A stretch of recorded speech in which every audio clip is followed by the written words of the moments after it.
I woke up to my $15,000 snowplow getting absolutely demolished, right in my own driveway. Sledgehammer smashing steel, windows exploding, hydraulic lines bursting like fireworks in the snow. And through my bedroom window, our HOA president, Vivian Ashworth, arms crossed, smirking like she just won the lottery. For months she'd been hitting me with escalating fines, $50, $100, $500, claiming my plow was commercial equipment, violating some hidden rule. I refused to move it off my own property, so she escalated to straight-up destruction. Here's the delicious irony they never saw coming. I'm the only guy in this entire subdivision who clears their roads every single winter. Without me, their fancy SUVs are buried, their driveways are ice rinks, and their multi-million-dollar homes become isolated fortresses. What would you do if your HOA wrecked your livelihood? Overparking, drop, I'd let them freeze below, or share your worst HOA nightmare, tag your state/city. Let's see how many snowbelt warriors are watching. Let me back up and tell you how we got here, because this revenge story has more layers than a Colorado snowdrift. My name's Garrett Holbrook, and I've been clearing snow in Millfield Heights for 15 years. This isn't some weekend side hustle. It's the family business my grandfather started in 1970 when this subdivision was just dirt roads and developer dreams. Picture the routine. 4:30 a.m., diesel engine rumbling to life with that deep, throaty growl that echoes off sleeping houses. The smell of exhaust mixing with pine-sharp mountain air, leather steering wheel so cold it burns your palms through work gloves. That metallic bite of sub-zero air hitting your lungs. I've been breathing that combination since I was 12, riding shotgun with Grandpa Joe. He taught me everything. Which driveways needed extra salt, whose mailbox to avoid, how Mrs. Patterson always left hot coffee on her porch during the worst storms. We're not just moving snow, Garrett, he'd say, breath visible in the frigid air. We're keeping community alive. After my divorce last year, this business became my lifeline. 2 kids to support, Emma's 16 and fierce as a blizzard, Tyler's 14 and already learning to operate the smaller equipment. We live in the same modest ranch house on Pinewood Circle that Grandpa bought in 1974. Nothing fancy, but it's paid for and it's ours. The neighborhood used to reflect those values. Working families, teachers, small business owners who knew your name and appreciated honest work. People who'd wave from warm windows at 5 a.m., bring hot soup during 18-hour storm shifts, actually understand that snow removal isn't glamorous, but it's essential. But things changed. Half the houses now belong to tech executives and California transplants who see property values where I see neighbors. They want the service, but not the reminder that blue-collar work makes their comfortable lives possible. Enter Vivian Ashworth.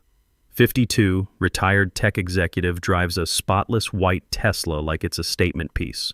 Moved here 3 years ago from some gated community outside San Francisco, immediately started reshaping the neighborhood to match her vision of suburban perfection. HOA board member within 6 months, president within 12 months. She lives exactly 4 houses down from me, and in 3 years, she's never once acknowledged my existence. Not a wave, not a nod, certainly not gratitude when her precious driveway gets cleared before dawn so she can make hot yoga class. But she notices everything else with laser precision. The trouble started after a monster February storm. 2 feet of powder overnight, winds howling like banshees, temperature dropping to -15. I worked 14 straight hours, every driveway cleared, every sidewalk salted, every elderly neighbor checked on personally. Exhausted, muscles aching from fighting the storm, I parked my truck in my own driveway. Same spot I'd used for 15 years, plow detached and properly positioned. Nothing illegal, nothing dangerous, just honest equipment resting after honest work.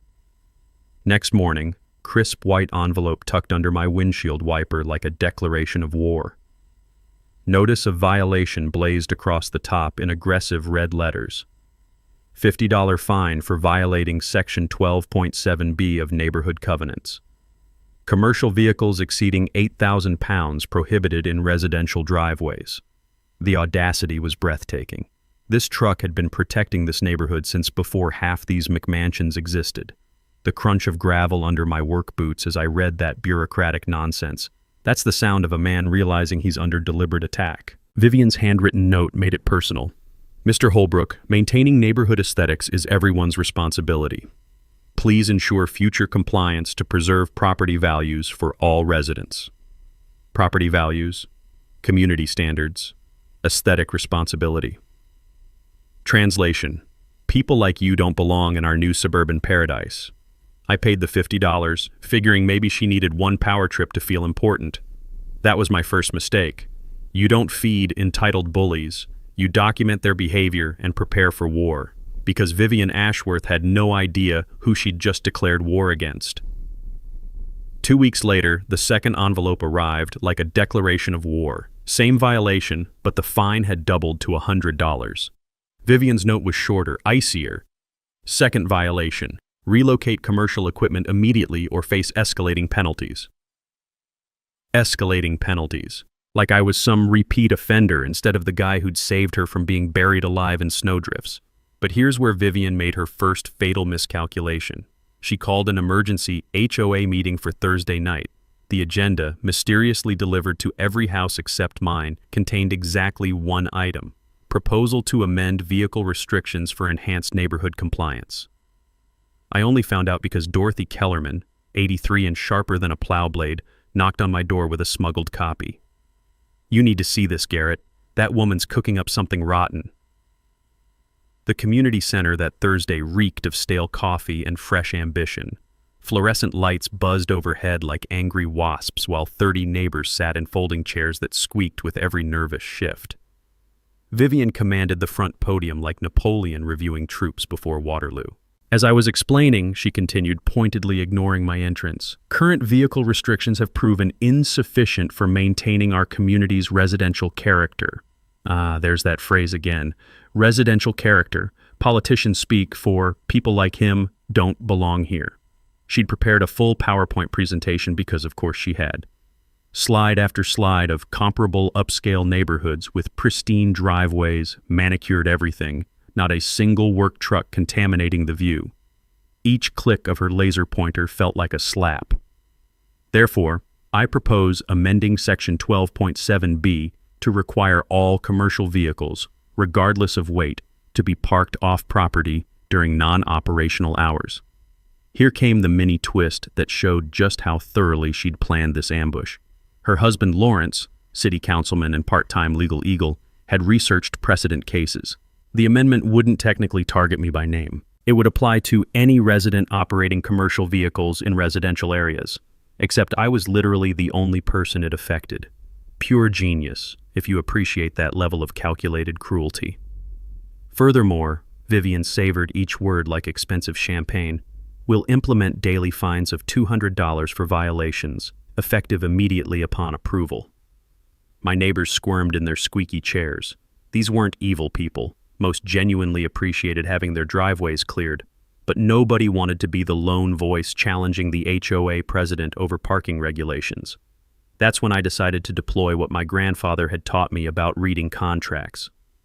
"Always know what you signed, Garrett," he'd said, showing me how developers buried important clauses in page 47 of subdivision agreements. The devil lives in the details, and most folks never bother looking. "Point of order," I announced, standing slowly. The room went dead silent except for that angry fluorescent buzzing. Vivian's perfectly composed mask flickered. "Excuse me?" I pulled out the manila folder I'd spent 3 sleepless nights assembling from basement archives and county records. "Before voting on new restrictions, shouldn't we review existing contractual obligations?" My grandfather's snow removal contract with this subdivision, signed January 1970, 15 years before this HOA even existed. The energy in that stuffy room shifted like barometric pressure before a blizzard. I distributed photocopies to increasingly interested board members while Vivian's face cycled through several shades of red. Section 4.2 specifically guarantees equipment storage rights on the contractor's residential property. Legal precedent calls these grandfathered provisions. They supersede any subsequent HOA regulations regardless of when they're enacted. Lawrence actually choked on his coffee. Even he hadn't thought to check pre-HOA agreements.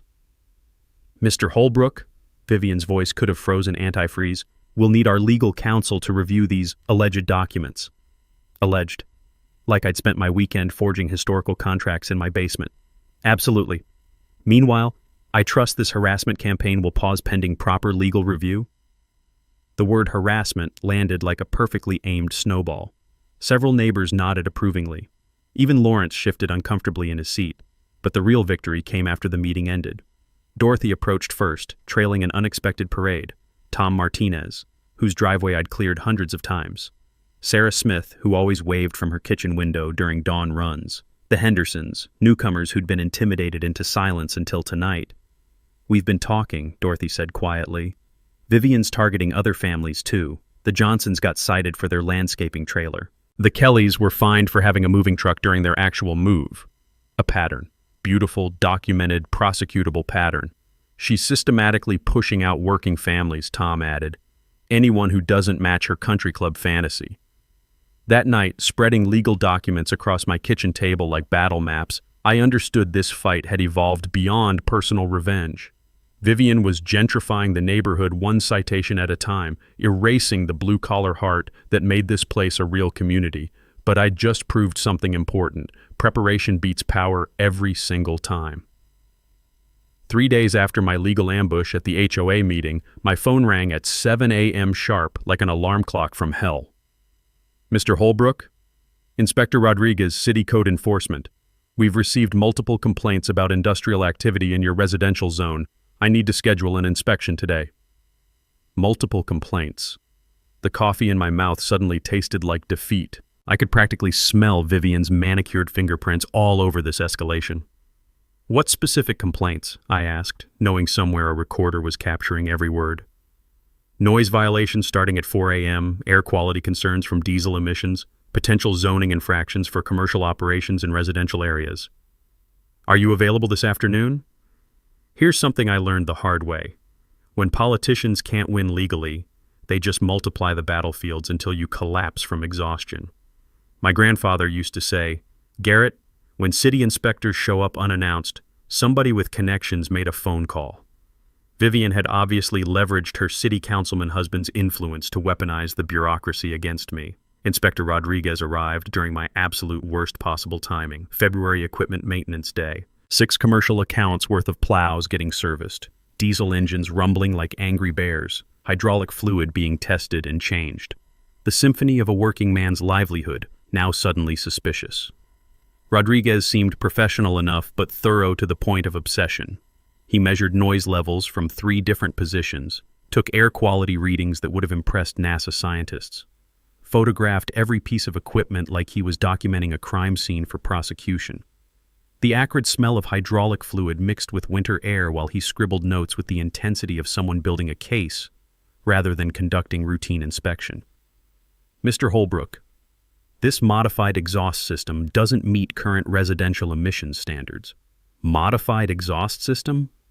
I'd installed a standard cold weather adapter, equipment every serious snow contractor in Colorado uses to prevent freeze-ups during sub-zero operations. Nothing exotic, nothing unusual, definitely nothing illegal. That's a $500 fine plus mandatory reinspection within 30 days, all commercial operations suspended until compliance. My world tilted sideways. Suspended operations meant losing contracts I'd spent 15 years building. February mortgage payments suddenly uncertain. Emma's ski team fees, Tyler's school expenses, basic family survival hanging on an exhaust pipe that had been perfectly legal yesterday morning. That night, panic drove me deep into municipal code research that most people would consider torture. 3 hours of cross-referencing regulations, hunting through exemptions, fighting the sinking feeling that Vivian had finally found my weak spot. Then I discovered something beautiful buried in Section 47. 3C of residential zoning codes. Properties where commercial vehicle operators maintain primary residence are exempt from emission standards applicable to commercial lots and industrial zones. The exact regulation Rodriguez had cited applied only to business districts, not to contractors' homes. He'd either made an honest mistake or deliberately misapplied commercial standards to residential property. Given the timing and Vivian's obvious involvement, I suspected the latter. My grandfather's wisdom echoed again.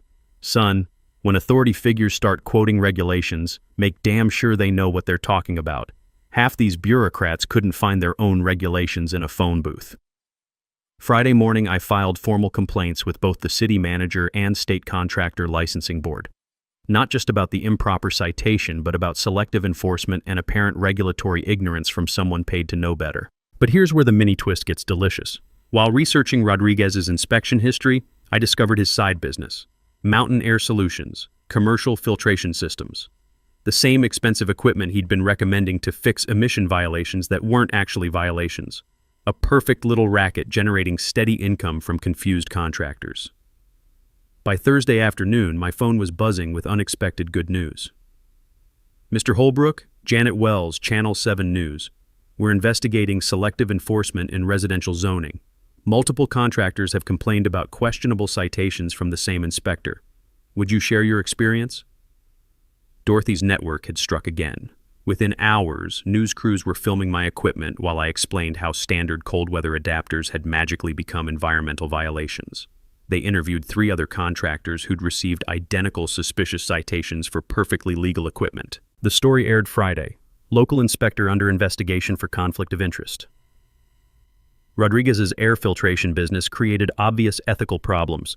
Site violations, recommend expensive solutions, profit from installation contracts. Saturday morning brought sweet vindication. Rodriguez suspended pending ethics investigation. My citation dismissed with prejudice. $500 fine refunded with interest. Formal apology from the city manager's office. Vivian's bureaucratic warfare had backfired spectacularly, but I could feel her desperation building like pressure in a boiler about to explode.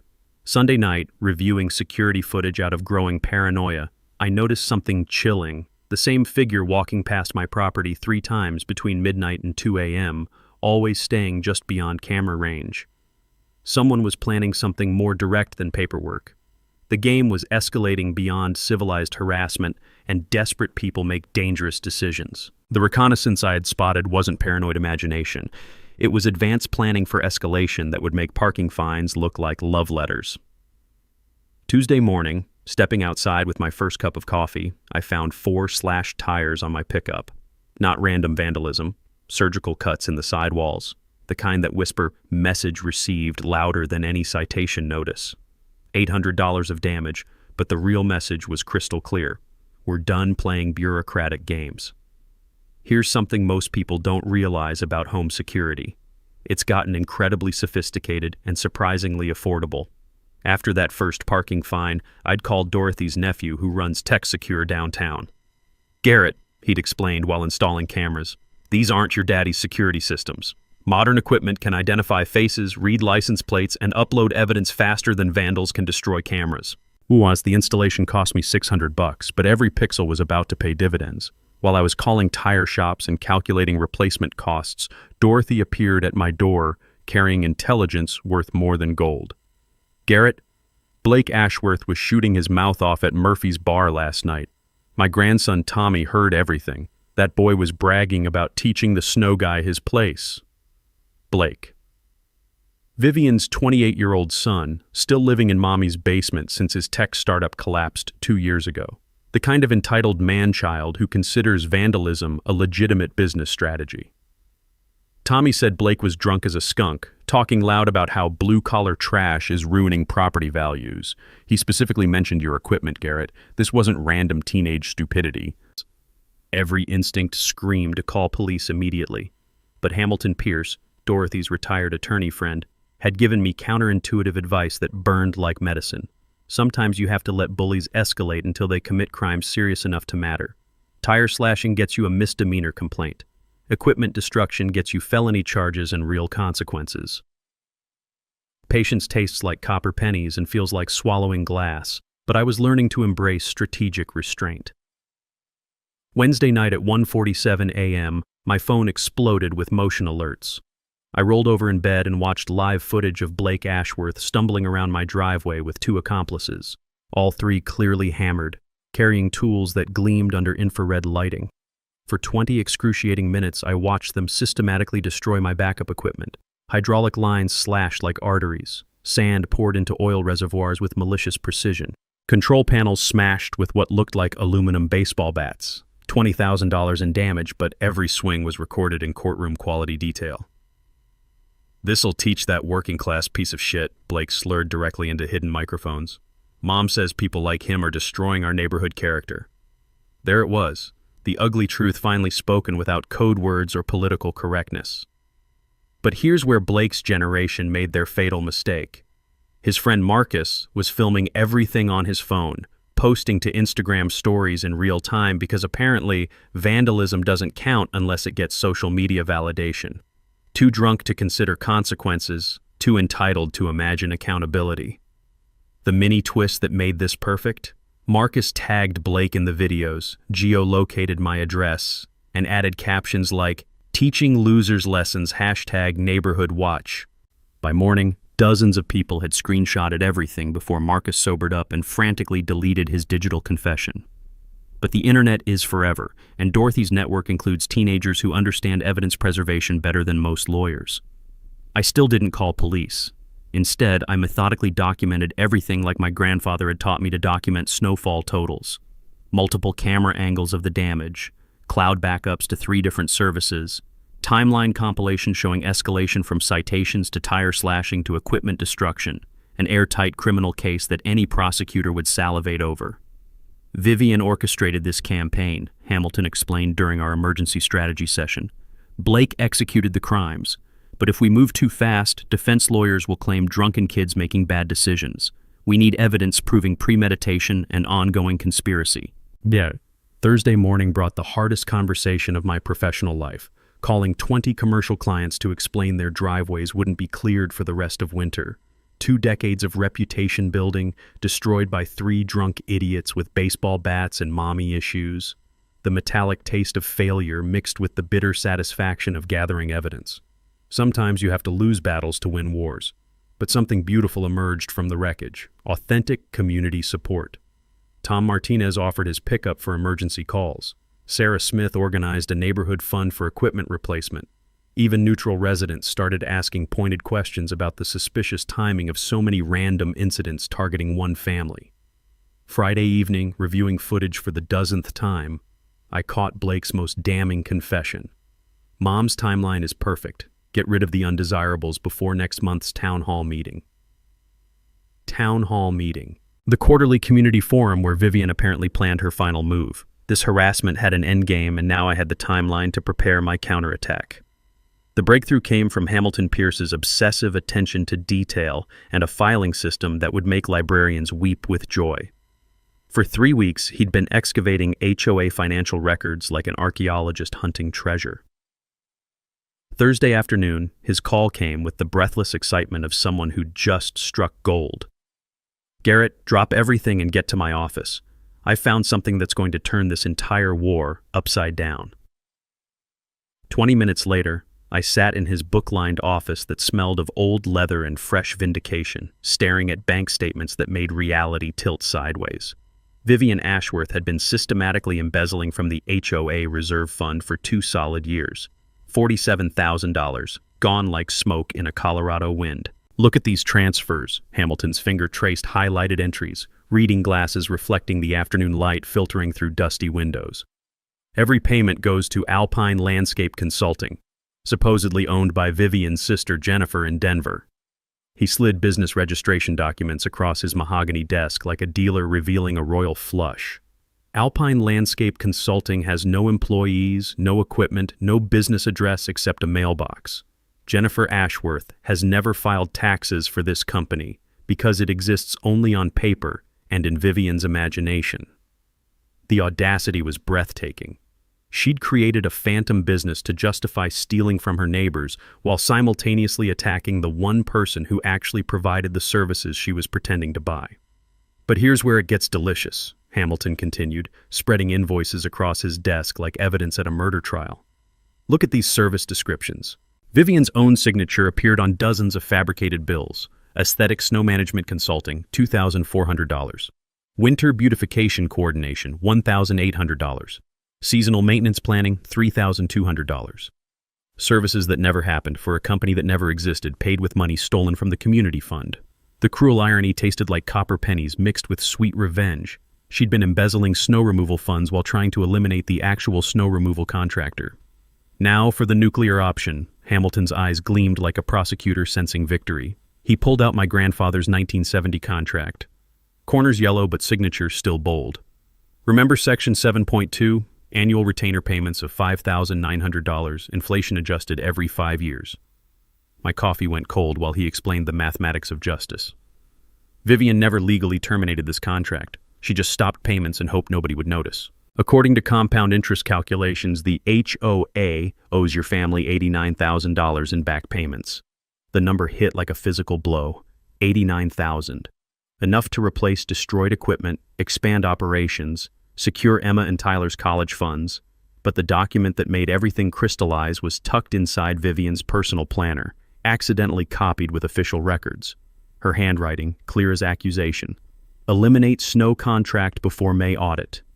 Research removal of grandfathered services. Blake, handle equipment situation permanently. Handle equipment situation permanently. Written 4 days before my tires were slashed. She orchestrated Blake's vandalism to cover financial fraud, I whispered, understanding flooding through me like ice water finding cracks. If I'm driven out, who notices missing snow removal payments? Hamilton nodded with grim satisfaction. Classic embezzlement pattern. Create crisis explaining service disappearance, pocket the savings, blame external circumstances. The psychology was devastatingly elegant. Vivian's hatred stemmed from guilt. Every time she saw me working, she remembered money she'd stolen. Every friendly wave represented potential discovery. Destroying me eliminated both evidence and witness to her crimes. So what's our nuclear option? I asked, feeling power shift like tectonic plates. We have criminal fraud, conspiracy, breach of contract, enough to destroy her completely, Hamilton replied, leaning back with predatory calm. But timing matters. That town hall meeting she mentioned? She's planning something final. We let her commit to her endgame, then we detonate everything publicly. For the first time since this began, I felt the cold satisfaction of holding cards that could end the game. Vivian thought she was playing chess. Turns out, I'd been holding dynamite. The next 48 hours felt like preparing for the most important battle of my life, because that's exactly what it was. Hamilton's discovery had handed me nuclear weapons, but nuclear weapons are useless unless you know exactly when and how to detonate them. We needed a strategy that would expose Vivian's crimes, protect the community, and ensure she could never hurt anyone again. Think of this like a 3-phase construction project, Hamilton explained Saturday morning, spreading documents across his dining table like a general planning D-Day. Foundation, structure, then the grand reveal. Phase 1 was documentation and evidence preservation. Hamilton had taught me something crucial during his 40 years practicing law. Digital evidence disappears faster than morning frost if you don't protect it properly. Always maintain 3 separate copies in 3 different locations. We spent Saturday creating an evidence fortress. Bank records copied to multiple cloud services. Blake's Instagram confession screenshotted and notarized. Security footage burned to DVDs and stored in Hamilton's safe deposit box. Every document that could expose Vivian's crimes was now protected against deletion, destruction, or convenient system failures. The beautiful irony? Modern evidence protection costs almost nothing but provides bulletproof legal armor. Phase 2 was the trap itself, and this required understanding Vivian's psychology better than she understood it herself. She's a control freak facing exposure, Hamilton analyzed, reviewing her documented behavior patterns. She'll escalate to increasingly desperate measures, but she's also arrogant enough to believe she can manipulate public opinion. That's when Dorothy arrived with intelligence that confirmed our strategy. Vivian's been calling an emergency town hall meeting, she announced, slightly breathless from hurrying over. She's telling people there's a community safety crisis that requires immediate action. The meeting's scheduled for next Friday, exactly 1 week before the regular quarterly forum. Perfect. She was accelerating her timeline, which meant accelerating her mistakes. What kind of safety crisis? I asked, though I suspected the answer. She's claiming your industrial equipment poses environmental and noise hazards that require emergency intervention. She's even got some petition about protecting residential character from commercial operations. Hamilton and I exchanged knowing looks. Phase 3 was falling into place without us having to engineer it. She's planning to use that meeting to justify permanent removal of snow services, Hamilton concluded, probably with some fabricated environmental report and community petition. Classic political theater to cover financial crimes. But we had our own theater to prepare. Dorothy's network became our intelligence operation. Her grandson Tommy would monitor Blake's social media for additional evidence, Sarah Smith agreed to record the town hall meeting from multiple angles, just in case Vivian tried to control official minutes. Tom Martinez volunteered to gather statements from other residents who'd been targeted by selective enforcement. The smell of conspiracy filled Hamilton's office as we planned our counterattack. But this was righteous conspiracy, the kind that exposes corruption rather than enabling it.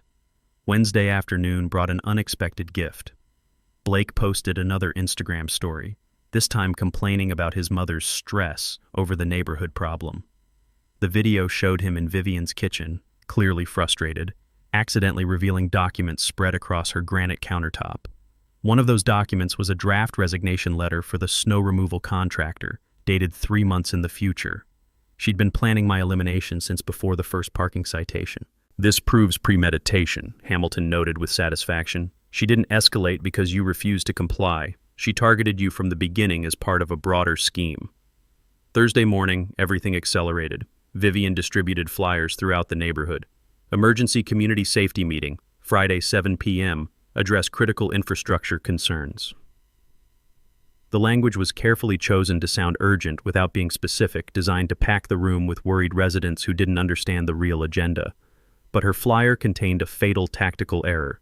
She'd listed specific environmental concerns that required immediate action, including noise levels and emission standards. The same standards that Inspector Rodriguez had improperly applied, and which had already been debunked by city officials. She's doubling down on debunked claims, I realized. When we expose the inspector's fraud, her entire environmental argument collapses. Hamilton smiled like a chess master watching his opponent walk into checkmate. Better than that. When she presents fabricated environmental data at a public meeting, she's committing perjury in front of witnesses. That's a felony that carries serious prison time. Friday evening couldn't arrive fast enough. The trap was set, the evidence was bulletproof, and our allies were positioned. Vivian thought she was orchestrating my public humiliation and permanent removal from the neighborhood. Instead, she was about to experience the most spectacular public destruction of credibility this community had ever witnessed. Sometimes the best revenge isn't getting even. It's letting your enemies destroy themselves while you document every moment for posterity. Monday morning brought the storm that would set everything in motion, and I'm not talking about the weather. 18 inches of snow overnight, temperatures plummeting to -12 degrees, winds howling like banshees across the Front Range. The kind of storm that transforms suburbia into an Arctic wasteland and reminds everyone why professional snow removal isn't a luxury, it's survival. My phone started ringing at 4 a.m. Mrs. Patterson, 87 and diabetic, couldn't get to her medical appointment. The Hendersons' driveway was buried under 3-foot drifts. Tom Martinez's wife was due at the hospital for chemotherapy treatment, but their street looked like the Iditarod Trail. And my equipment? Still destroyed, sitting in my driveway like metallic tombstones marking Blake's vandalism. The irony was so thick you could shovel it. The community desperately needed snow removal services on the exact day Vivian planned to eliminate them permanently. But here's what made this storm different. It exposed the fatal flaw in Vivian's master plan. She'd spent months convincing herself that snow removal was an unnecessary expense, a blue-collar anachronism that sophisticated communities could eliminate. Watching her neighbors slip and slide down icy driveways, watching emergency vehicles struggle through unplowed streets, she finally understood what my grandfather had known for 50 years. Some services aren't optional, they're essential. By Tuesday morning, Vivian's phone was ringing constantly, angry neighbors demanding to know why the roads weren't cleared, elderly residents trapped in their homes, parents unable to get children to school safely. And where was the HOA president's miraculous solution? Nowhere. Because Alpine Landscape Consulting, her phantom company that had allegedly been providing snow services, existed only on fraudulent invoices. That's when panic set in, and panic makes smart people do incredibly stupid things. Tuesday afternoon, I watched from my kitchen window as Vivian marched down the street toward my house, her usually perfect appearance disheveled from trudging through unplowed snow. Her white Tesla sat buried in her driveway like a very expensive paperweight, useless against Colorado winter reality. The knock on my door came at 3:47 p.m., sharp and insistent. "Mr. Holbrook?" Vivian's voice carried none of its usual authority, just desperate edge wrapped in fake politeness. "I understand you're experiencing equipment difficulties. Perhaps we can discuss temporary arrangements." Temporary arrangements. After months of harassment, citations, and orchestrated vandalism, she wanted to negotiate like none of it had happened. "What kind of arrangements?" I asked, keeping my voice neutral while mentally recording every word. "Well, the community is facing some challenges with the current weather situation. If you could prioritize emergency access, medical appointments, essential travel, the HOA board might be willing to postpone certain regulatory discussions." Postpone regulatory discussions. Translation: ignore the embezzlement and fraud if you'll save me from angry neighbors. The smell of desperation was stronger than the coffee brewing in my kitchen. "That's interesting," I replied carefully. "But my equipment was vandalized last week. Even if I wanted to help, I'm not sure what I could do." Her mask slipped completely. "Perhaps the HOA could authorize emergency equipment rental. We have discretionary funds available for community crises." Discretionary funds. The same reserve account she'd been stealing from for 2 years. "I'll think about it," I told her, watching hope flicker in her eyes like a dying light bulb. She actually smiled, the first genuine expression I'd ever seen from her. Relief flooding across features that had carried nothing but hostility for months. But Wednesday morning brought the escalation that sealed her fate. Blake appeared at my door at 7 a.m., clearly sent by his mother, carrying an envelope thick with cash. "Look, man," he stammered, avoiding eye contact like a guilty child. "My mom asked me to bring this. Call it emergency compensation for equipment repairs. She really needs the roads cleared before Friday's meeting. Emergency compensation.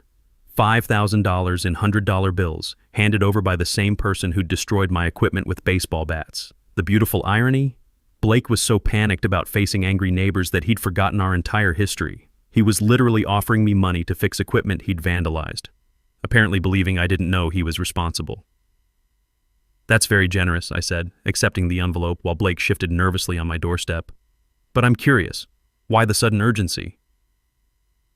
"Mom says the meeting Friday is really important for community relations. She wants everything to look normal. Normal. After embezzlement, harassment, and criminal vandalism." That afternoon, I called my cousin Pete, who runs snow removal in Lakewood. "I need backup equipment for a special job," I explained. "Something that can handle emergency access but won't be obvious from the street." By Thursday evening, Pete's backup plow was hidden in Tom Martinez's garage, ready for deployment. Vivian thought she'd bought my cooperation with panic money and desperate promises. Instead, she'd just provided additional evidence of bribery while giving me the perfect setup for Friday's grand finale. Thursday night, Vivian Ashworth made her final desperate gambit, and it was spectacular in its stupidity. At 11 p.m., my security cameras caught her sneaking around my property like a suburban ninja, carrying what looked like official city documents. She spent 20 minutes photographing my abandoned equipment, measuring distances and taking notes that would apparently support her Friday presentation. The woman was building a fake case file in real time. But here's what made it beautiful.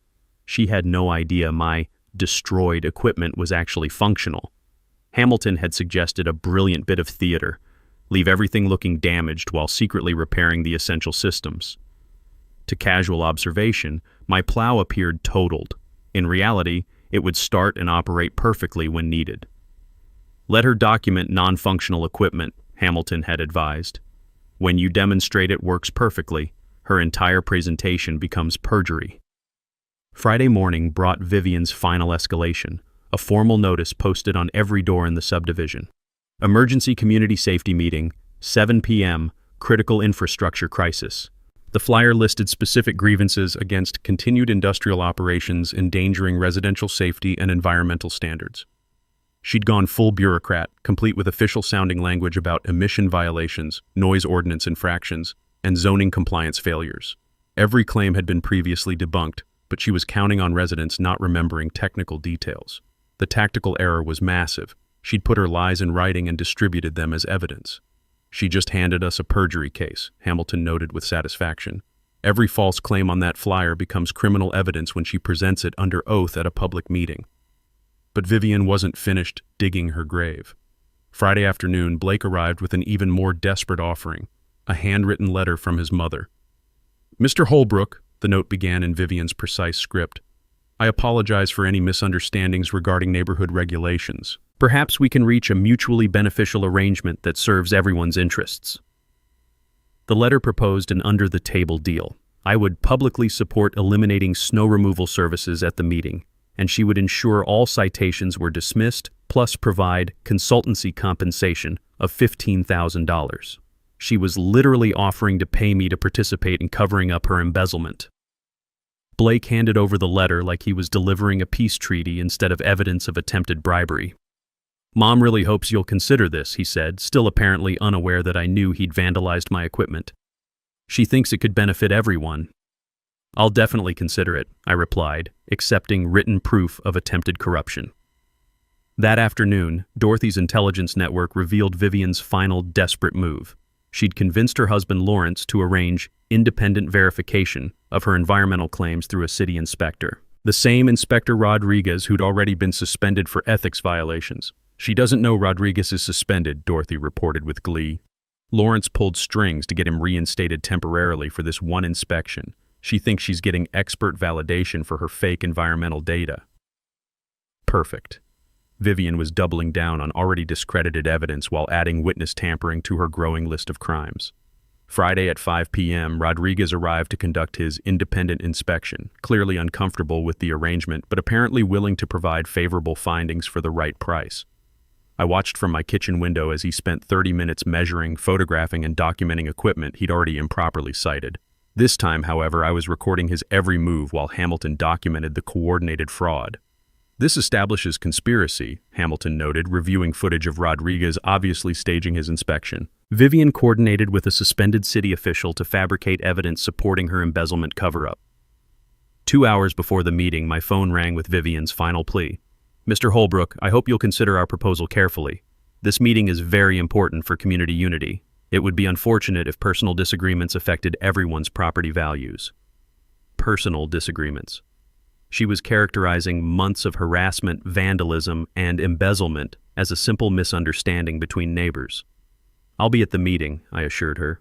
"Wouldn't miss it for the world." The relief in her voice was audible. "Thank you. I think tonight will resolve everything satisfactorily." She actually believed I was going to support her fabricated environmental case in exchange for hush money. 6:45 p.m. Hamilton arrived with 3 briefcases full of evidence. 6:50 p.m. Dorothy confirmed the community center was packed beyond capacity. 6:55 p.m. Tom Martinez texted that local news crews had arrived, tipped off by concerned residents. 7 p.m. Vivian took the podium, confident she was about to deliver my professional execution. Instead, she was about to experience the most public destruction of credibility in Millfield Heights history. The trap was sprung, the evidence was overwhelming, and justice was finally ready to show its teeth. 7 o'clock sharp, the Millfield Heights Community Center was packed beyond fire code limits. Worried residents filled every folding chair, lined the walls, and spilled into the hallway. The air hummed with nervous energy and the collective anxiety of people who'd spent a week trapped by unplowed roads. Vivian Ashworth stood at the podium like a prosecutor presenting her closing argument, wearing her most authoritative navy suit and the confident smile of someone certain she held all the cards. She had no idea she was about to be destroyed. "Thank you all for coming to address this critical community safety issue," Vivian began, her voice carrying the polished authority of someone accustomed to controlling narratives. "Tonight we'll discuss the ongoing environmental and safety violations that have endangered our neighborhood for months." She clicked through her PowerPoint presentation like a seasoned politician, each slide meticulously crafted to support her fiction. Photos of my abandoned equipment, charts showing excessive noise levels, environmental data that looked official but was completely fabricated. Independent city inspection confirms that continued industrial operations in our residential zone violate multiple safety and environmental standards, she announced, gesturing toward Inspector Rodriguez, who sat in the front row looking increasingly uncomfortable. The room murmured with concern. These were good people who trusted their HOA president, who had no reason to suspect the elaborate fraud being presented as community protection. That's when I stood up. "Point of order, Madam President." Every head in the room turned toward me. Conversations died mid-sentence. The only sound was the hum of fluorescent lights and the collective intake of breath from 60 worried neighbors. Vivian's mask flickered for just a moment before her professional smile returned. "Mr. Holbrook, this isn't the appropriate time for questions." "Actually," Hamilton Pierce rose beside me, briefcase in hand, "it's the perfect time. Before this community votes on eliminating essential services, they deserve to know the truth about why those services are really being targeted. I pulled out my laptop and connected it to the projection system Vivian had been using for her presentation. Ladies and gentlemen, what you've just heard is a carefully constructed lie designed to cover up 2 years of embezzlement from your HOA reserve fund. The room erupted. Chairs squeaked as people leaned forward. Whispered conversations exploded into concerned chatter. "That's enough," Vivian's voice cracked like a whip. "Security, please remove these disruptive individuals." "What security?" Dorothy called out from the middle of the room. "And why are you afraid of evidence?" My first slide appeared on the projection screen. Bank records showing $47,000 transferred to Alpine Landscape Consulting. For 2 years, your HOA president has been stealing money designated for snow removal services, I explained, my voice carrying clearly through the suddenly silent room. The environmental violations you just heard about? They're fabrications designed to justify eliminating the services she's been stealing funds from. Vivian's face went through several shades of red and white as I clicked to the next slide. Business registration documents proving Alpine Landscape Consulting was a shell company. The inspector who supposedly confirmed these violations? I gestured toward Rodriguez, who was trying to sink into his chair. He was suspended last month for ethics violations related to fraudulent citations. Inspector Rodriguez actually stood up and walked out, apparently deciding his reputation wasn't worth whatever Vivian had promised him. But the nuclear moment came with my third slide. Security footage of Blake destroying my equipment while explicitly stating his mother's instructions. The crystal-clear video showed Blake swinging a baseball bat at hydraulic lines while shouting, "This'll teach that blue-collar piece of shit. Mom says people like him are ruining property values." The room went dead silent. You could hear snow melting off people's boots. Vivian tried one last desperate gambit. "These videos are obviously fabricated. This is clearly a coordinated attack on community leadership." That's when I delivered the mic drop moment that ended her credibility forever. I walked to my laptop and pressed a single key. My destroyed snowplow roared to life in the parking lot outside, diesel engine rumbling like thunder, hydraulics functioning perfectly. Through the community center windows, everyone could see the equipment Vivian had just spent 30 minutes proving was abandoned and non-functional. "If my equipment is so dangerous and non-functional," I said quietly, "why is it running perfectly right now?" The sound of that engine idling outside was louder than any argument, more convincing than any evidence, more dramatic than any courtroom revelation. Vivian's mouth opened and closed like a fish gasping for water. The woman who'd commanded this room with authority 60 seconds earlier now looked like a criminal caught red-handed. "Furthermore," Hamilton announced, approaching the podium with legal documents, "I'm prepared to file criminal charges for embezzlement, fraud, conspiracy, and attempted bribery.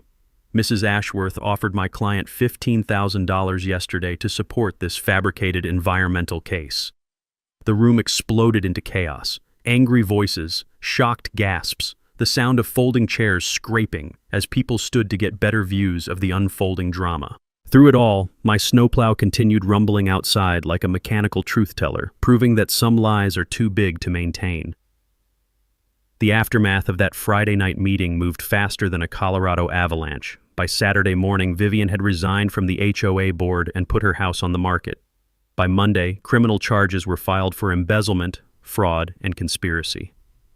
By the end of the week, she and Lawrence were loading a U-Haul truck and disappearing from Millfield Heights forever. Blake faced separate criminal charges for vandalism and received court-ordered community service, specifically assisting with neighborhood snow removal operations under my direct supervision. The irony was so perfect it felt like cosmic justice. The HOA board, now led by Dorothy Kellerman's steady hand, voted unanimously to restore my grandfather's original contract with full back pay compensation, $89,000 plus interest plus punitive damages for the harassment campaign. Enough to replace every piece of equipment with upgraded models and establish a financial foundation my kids could build on. But the real victory was what happened to our community. The new board implemented anti-discrimination policies that protected blue-collar residents from selective enforcement. They established transparent financial reporting that made embezzlement impossible. Most importantly, they recognized that diverse neighborhoods with working families, retirees, and professionals create stronger communities than exclusive enclaves. 3 months later, The Clear Path Foundation held its inaugural scholarship awards ceremony. Using settlement money from Vivian's crimes, we established full-ride technical education scholarships for local students pursuing skilled trades. Emma spoke at the ceremony about respecting all honest work, while Tyler demonstrated snow removal equipment operation to fascinated younger kids. The sweet smell of redemption mixed with diesel exhaust as families gathered around gleaming equipment that represented more than snow removal.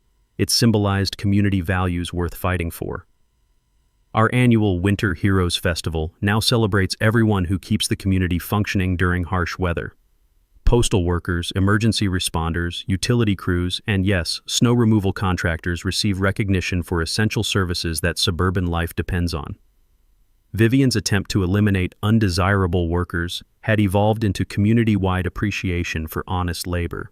The festival takes place every February in the same community center where Vivian tried to destroy my livelihood. Children ride in decorated snowplows, families enjoy hot chocolate fundraisers, and everyone learns about the skilled trades that make comfortable suburban life possible. Inspector Rodriguez faced federal charges for corruption and lost his city position permanently.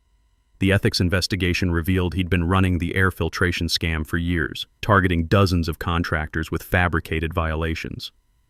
My case became the cornerstone that brought down an entire network of municipal corruption. Lawrence Ashworth, surprisingly, stayed in town and rebuilt his reputation through genuine public service. He spearheaded municipal reforms that prevented future conflicts of interest and became an unlikely ally in protecting working families from bureaucratic harassment. Sometimes good people make bad choices when influenced by toxic partners. Personal healing came gradually, like snow melting after a long winter. Emma learned that standing up for what's right sometimes requires public courage even when it's uncomfortable. She now leads student government initiatives addressing workplace discrimination and class-based prejudice.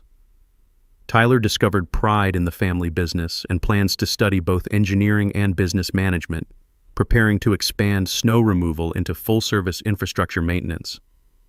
The divorce that had seemed devastating before this crisis now felt like liberation. My ex-wife, impressed by how I'd handled the situation, became genuinely supportive of the kids spending more time learning the business. Family relationships, like community relationships, sometimes strengthen through adversity. Most satisfying of all, every December, when the first snow falls, I get thank you cards from neighbors expressing gratitude for reliable service. Mrs. Patterson bakes cookies for the crew. The Hendersons invite us for holiday dinner. Tom Martinez's wife, now cancer-free, always waves from her warm kitchen window during early morning runs. These simple gestures mean more than any legal victory or financial settlement. Because at its heart, this story isn't about revenge against one corrupt neighbor. It's about communities deciding what values matter, what services deserve respect, and what kinds of people belong in the American dream. Vivian thought she could eliminate undesirables to create suburban perfection. Instead, her attacks revealed that diversity, integrity, and mutual respect create the only kind of perfection worth having. Now, as snow begins falling outside my window, I'm reminded that winter always ends, communities can heal from division, and sometimes the people trying to push you out end up strengthening your roots instead. You know what really got me about Gary's story? It wasn't the 89 grand he got back. It wasn't even watching Vin get arrested in front of the whole neighborhood. It was that moment when he's sitting in his kitchen, drinking coffee, watching his security cameras record Blake smashing up his equipment with baseball bats, and he does absolutely nothing. Think about the red train that takes. Watching some punk destroy your livelihood while you just sit there, knowing every swing of that bat is digging that grave a little deeper. Gary understood something more people don't. Sometimes the biggest wins come from letting your enemies destroy themselves. Vivian thought she was smart, stealing snow removal funds, then trying to eliminate the one guy who could figure it out. But she forgot something. Blue-collar guys who work with their hands usually know how to read contracts better than the Swiss sitting in boardrooms. So here's what I want to ask you. In your neighborhood, who are the people you actually can live with now? The garbage guy, the electrician, the guy who blows your trees at 4 in the morning so you can get to work. Because I guarantee you, when the real crisis hits, like that 18-inch ladder, you are not calling the HOA president, you are calling Garrett. And here's the thing about people like Vivian. They always think they are untouchable until they are not. She spent 2 years stealing money, thinking nobody would notice. But the guy she was trying to push out, he had a 50-year-old contract his grandfather signed, and he knew exactly how to use it. If this story made you think about your own neighborhood, hit that like button. Subscribe if you want more stories about regular people beating the system. And tell me, who the most essential person in your community that everyone takes for granted?